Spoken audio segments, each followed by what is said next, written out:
What's up guys? Alors aujourd'hui on va parler de quelque chose de super important, c'est-à-dire le voyage et les sacs à dos. Donc en fait moi je suis partie pendant un mois en Thaïlande, j'ai fait du backpacking, donc j'ai pris mon sac à dos et on est allé dans le nord, au sud, dans les îles, on est allé un peu partout pendant un mois, on n'arrêtait pas de bouger. Donc un sac à dos c'est quand même beaucoup plus pratique qu'une valise, ça je vous le confirme.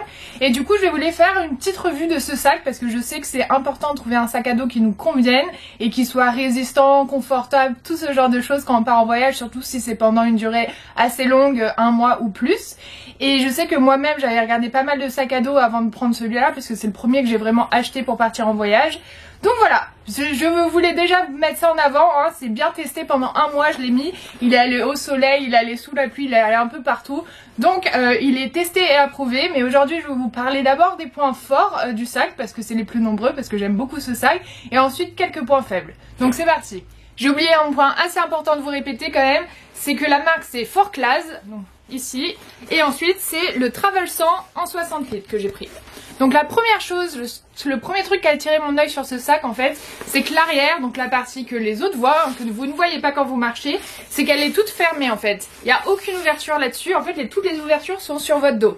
Donc ça c'est hyper cool si vous avez peur qu'on vous vole des choses, parce que ça peut toujours arriver dans des endroits où il y a pas mal de monde, dans les aéroports, dans les rues, quand vous allez d'un hôtel à un autre par exemple.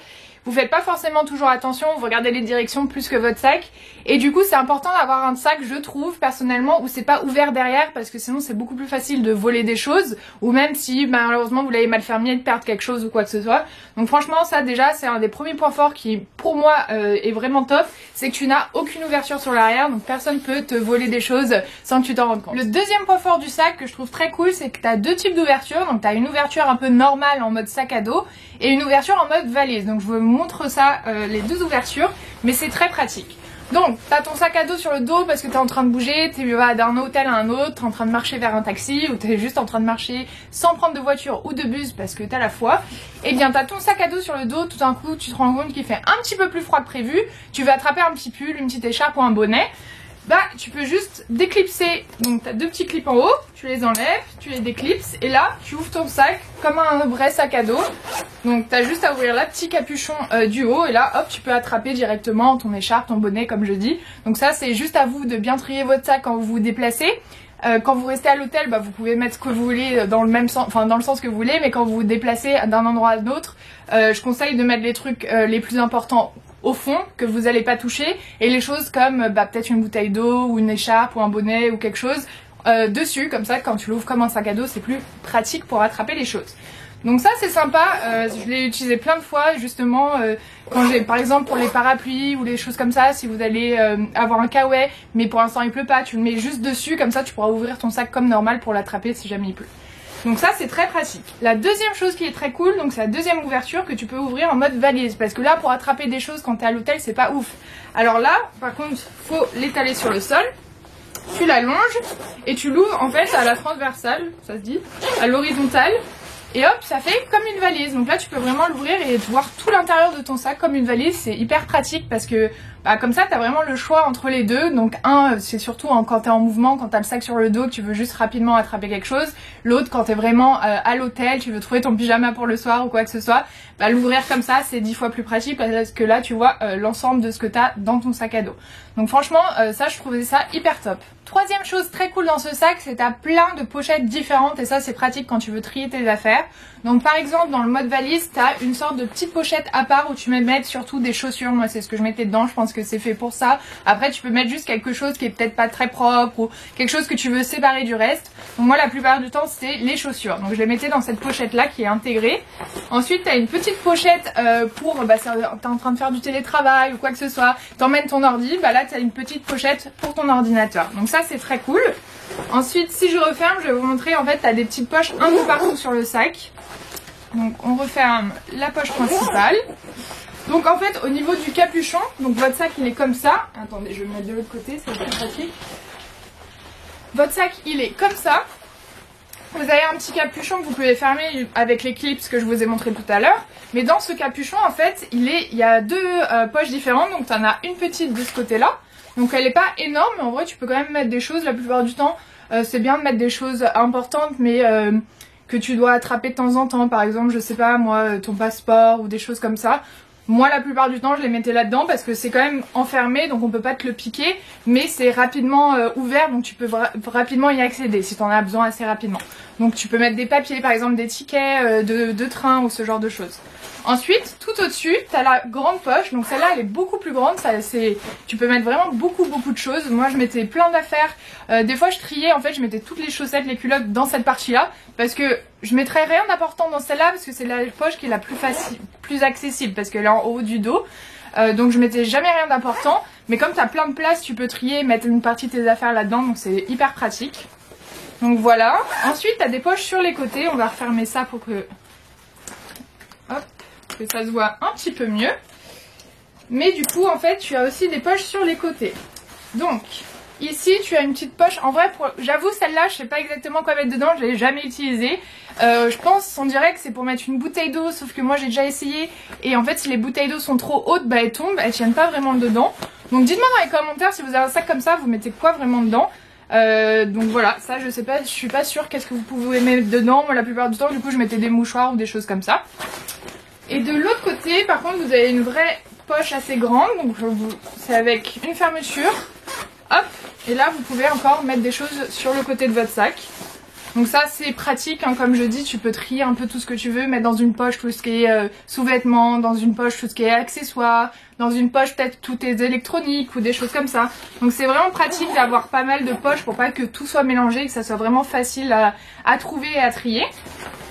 Donc voilà les poches, et la dernière poche je crois que c'est ici.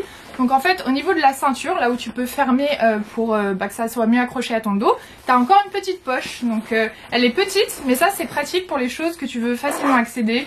Donc mouchoir, je ne sais pas, chargeur de téléphone ou quoi que ce soit. Donc hop, t'as une petite poche ici. Donc elle est assez petite mais tu peux quand même rentrer des choses dedans. Donc voilà, j'ai un peu fait le tour des poches mais en vrai il y en a pas mal, donc ça pour le tri c'est top. Prochaine catégorie, le confort, parce que quand même on va pas se mentir, c'est quand même hyper important, surtout si comme moi vous faites du backpacking, du coup ça vous arrive de marcher pendant longtemps, d'aller d'un hôtel à un autre ou quoi que ce soit. C'est hyper important que ça soit un sac assez confortable qui vous fasse pas mal au dos. Donc celui-là, ce qui est assez bien, il y a plusieurs choses. Première chose, tu as une bande ajustable. Donc en fait, tu peux remonter ou redescendre là où sont les lanières et là où ça s'attache à ton dos. Donc ça, c'est assez pratique parce que bah, du coup, tu peux l'ajuster à tout type de personnes. Parce qu'on n'a pas tous la même hauteur ou la même forme de dos. Donc c'est bien de pouvoir l'ajuster à chaque personne. Donc ça, c'est assez cool. Tu as juste à tirer la languette et tu descends ou tu montes là où tu veux que ce soit. Et puis après, tu refermes la languette. Et puis voilà, super simple. Ensuite, ce qui est pas mal, c'est que tu peux fermer ton sac à plusieurs endroits devant toi. Donc tu peux fermer au niveau de la taille ici. Donc là, tu as une première fermeture que ensuite à chaque fois c'est complètement ajustable. Hein. Tu as une longueur assez grande, donc tu peux vraiment ajuster comme tu veux.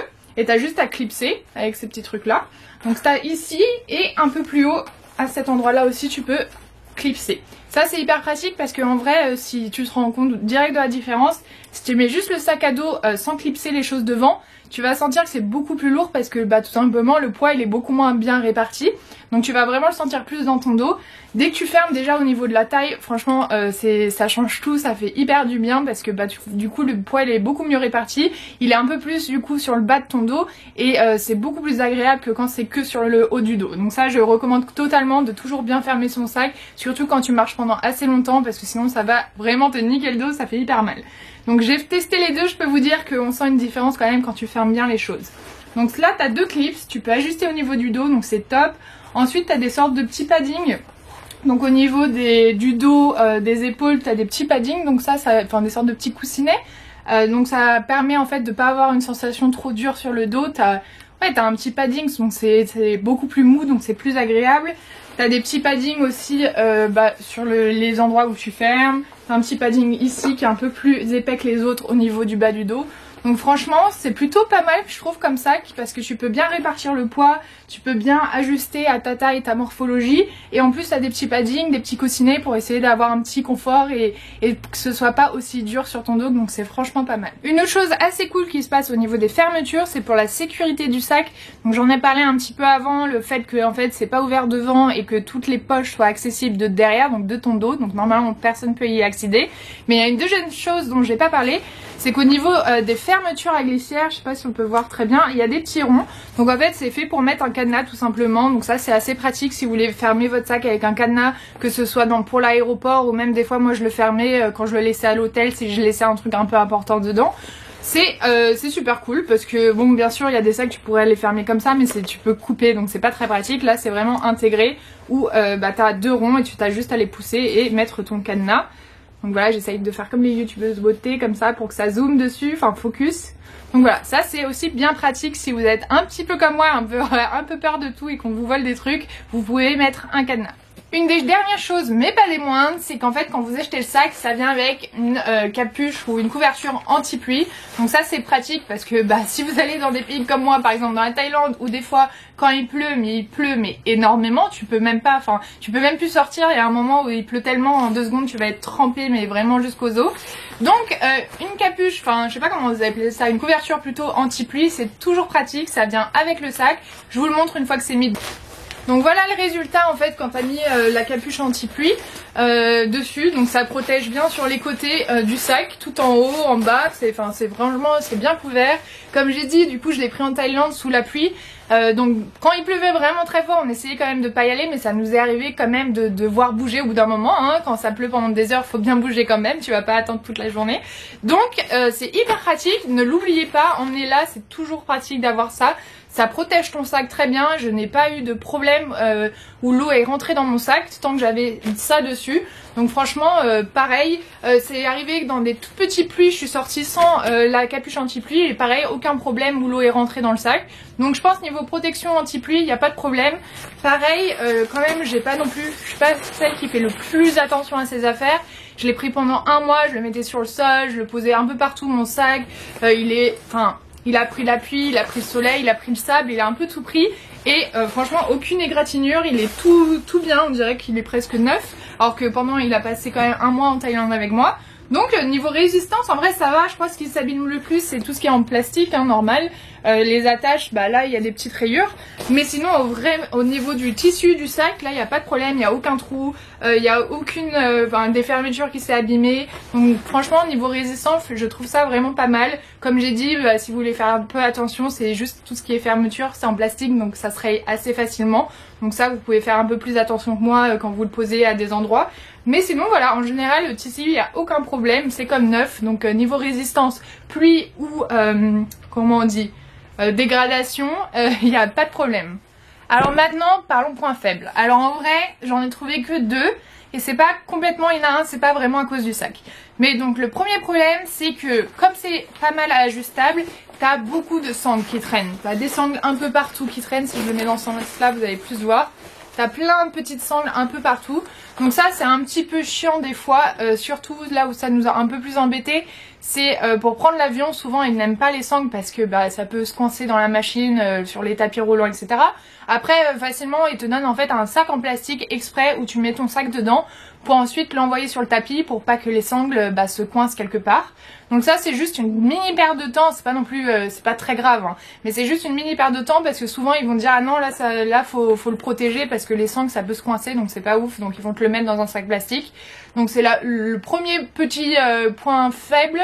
Et le deuxième point faible, c'est pas vraiment à cause du sac, mais c'est juste que si vous voyagez pas mal, en fait moi c'était mon premier gros voyage, comment dire, où je bougeais beaucoup. Les gros voyages que j'ai fait, souvent je prenais une valise parce qu'on restait à un hôtel pendant 2 semaines. Là j'arrêtais pas de bouger, on allait d'hôtel en hôtel, de bungalow en bungalow, donc c'est la première fois que j'achète vraiment un sac à dos pour voyager. Et du coup en fait, je ne sais plus ce que je voulais dire. Ça vous arrive ça? Parce que ça m'arrive tout le temps. Je suis en train de parler puis d'un coup je ne sais plus ce que je voulais dire. Alors ah oui, si c'est bon, c'est revenu. Donc en fait c'est la taille du sac. Moi j'ai pris un 60 litres. Donc le Travel100 en 60 litres. Le problème c'est que ça ne va pas en cabine. Donc moi en fait comme c'était la première fois que je faisais un voyage comme ça où on allait beaucoup bouger avec mon copain pendant 1 mois en Thaïlande. Eh bien j'ai voulu prendre un gros sac pour mettre le maximum de choses dessus. enfin dedans du coup, et voilà, je savais pas comment vraiment choisir les affaires à emmener. J'ai emmené beaucoup trop de choses niveau vêtements par exemple, j'avais trop peur, je me suis dit faut que je prenne ça et ça et ça et ça. En vrai, quand tu regardes des vidéos des gens qui travaillent qui voyagent beaucoup, qui ont l'habitude de voyager, ils prennent beaucoup moins et pourtant ils en sortent mieux. Donc c'est vraiment, je pense, une histoire de d'habitude et d'expérience tout simplement. Moi j'avais pas l'expérience, donc j'ai préféré prendre un plus gros sac pour mettre le plus de choses dedans. Mais maintenant que j'ai fait ma première expérience d'un mois, je me rends compte que j'aurais préféré un sac un peu plus petit. Par exemple, je crois que c'est le 40 litres. Je sais plus, je crois que c'est 40 litres ou peut-être 50 litres que tu peux mettre en cabine. 40 litres c'est sûr, je ne sais pas si c'est plus, dites-moi dans les commentaires si vous savez. Mais maintenant je me dis, j'aimerais bien essayer un gros voyage comme ça où j'ai un sac plutôt cabine. Tout simplement parce que t'as pas à attendre quand tu sors et de l'avion que ton sac arrive parce que tu l'as toujours avec toi. Donc aussi t'as pas le stress qui va être abîmé, endommagé pendant le voyage, pendant qu'il soit mis en soute par d'autres valises ou quoi que ce soit. Et en plus, tu n'as pas à stresser que ta valise, enfin ton sac à dos ne va pas arriver avec toi. Parce que malheureusement, quand on est arrivé à Bangkok, nous on n'a pas eu de problème, on a eu nos sacs presque tout de suite. Mais il y a eu pas mal de gens qui n'ont pas eu leur sac et qui avaient un petit papier en disant désolé, je sais plus c'est quoi la raison, mais les sacs n'étaient pas là en fait. Donc ils sont pas rentrés dans l'avion avec eux ou je sais pas ce qui s'est passé. Et du coup, ils avaient pas leur sac à dos. Donc ça, c'est hyper gênant, surtout quand tu pars pendant un long moment comme ça. Enfin, surtout dans un pays étranger que tu connais pas trop, t'as besoin de tes affaires. Donc c'est sûr que si tu veux pas avoir ce stress là de pas trouver ton bagage, qu'il soit endommagé ou quoi que ce soit, vaut mieux un sac cabine. Donc voilà, c'est juste un détail que moi je sais que maintenant je me dis, si je refais quelque chose comme ça, je préférerais peut-être racheter un sac le même si possible en plus petit parce que j'aimerais bien l'avoir en cabine avec moi. C'est le seul point un peu négatif, mais c'est pas vraiment à cause du sac en lui-même, c'est juste la taille du sac.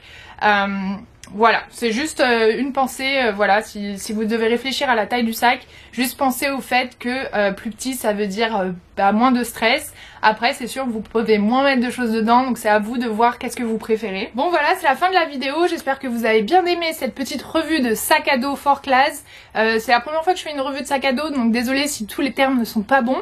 J'espère que vous avez quand même appris des choses, que vous avez vu ou pas si ça pouvait vous convenir en type de sac. Et dites-moi dans les commentaires si vous avez d'autres choses à rajouter sur ce sac ou en général sur le choix d'un sac à dos, parce que je sais que ça peut être vraiment important parce que c'est pas non plus des petits prix. Ah oui, le prix d'ailleurs. Pour être honnête, je ne sais plus combien j'ai payé, je crois que c'était aux alentours de 60 € à 70 € à Decathlon. Mais je vais essayer de vérifier ça et de vous retrouver le sac et vous le mettre dans le lien dans la description. Mais comme c'est pas non plus après c'est pas non plus tellement cher, ça dépend quel sac vous prenez. Mais c'est quand même un prix et c'est surtout faut avoir un sac qui nous convient parce que si on part 6 mois avec un sac qui est nul, ça va pas être ouf si c'est pas confortable ou quoi que ce soit. Donc si vous avez d'autres petits tips à donner aux autres qui choisissent des sacs à dos, laissez-les dans les commentaires pour qu'on puisse en parler et que les gens puissent faire le choix de leur rêve pour un sac à dos de voyage. Et puis voilà, j'espère que vous avez bien aimé. Je vais arrêter de blablater et je vous verrai dans la prochaine vidéo. Bye bye!